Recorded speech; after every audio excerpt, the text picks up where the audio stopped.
After the start of the all-out war against Ukraine in 2022, Russia's economy exceeded expectations. While the results are far from stellar, they are not catastrophic, CNN reports. Last year, the Russian wartime economy likely grew faster than the economies of the US and key European nations. Unemployment hit a record low, and the increase in defense spending, though temporarily squeezing other areas, did not spiral out of control.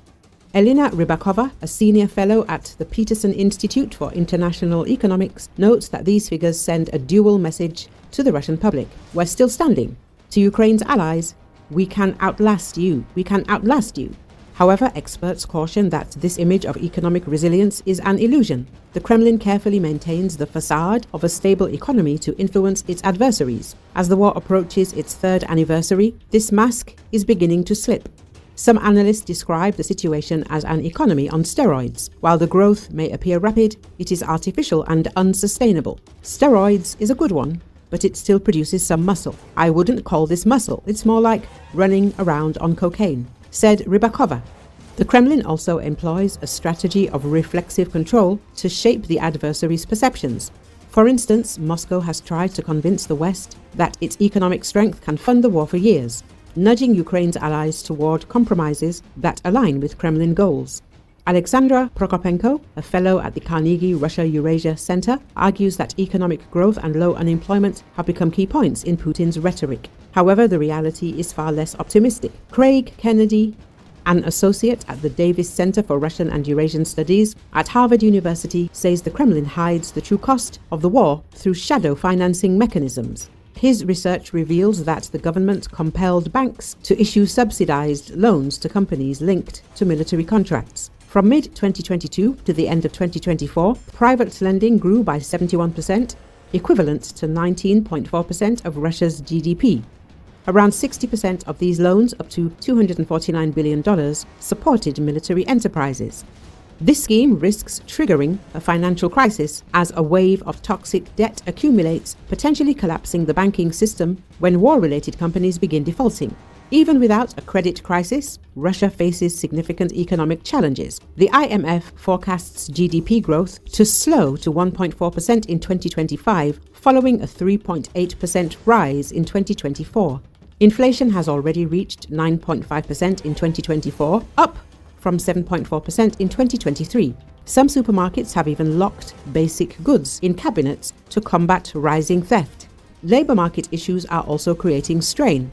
Despite a low unemployment rate, 2.3%, a shortage of skilled workers is forcing companies to raise wages, adding to inflationary pressures. Prokopenko warns that Moscow cannot continue funding both the war and the regular economy while maintaining broader economic stability.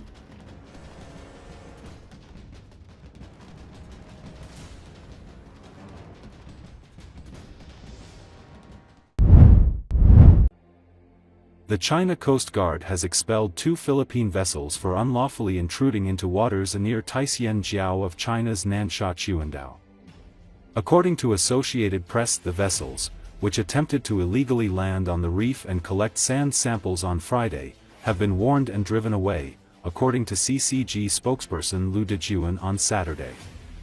Reiterating that China has indisputable sovereignty over the Nansha Chuandao and its surrounding waters, including Taishan-Jiao, Lu said the CCG will continue its law enforcement activities in waters under Chinese jurisdiction, in accordance with the law, to firmly safeguard China's territorial sovereignty and maritime rights and interests.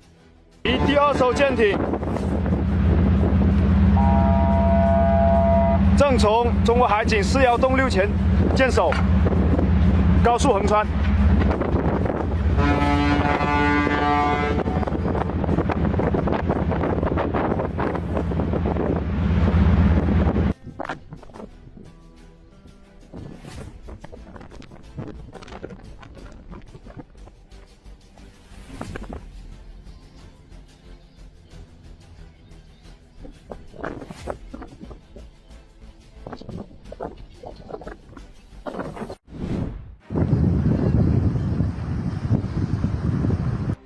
On the night of January 26, a drone attack took place in the Ryazan region of Russia.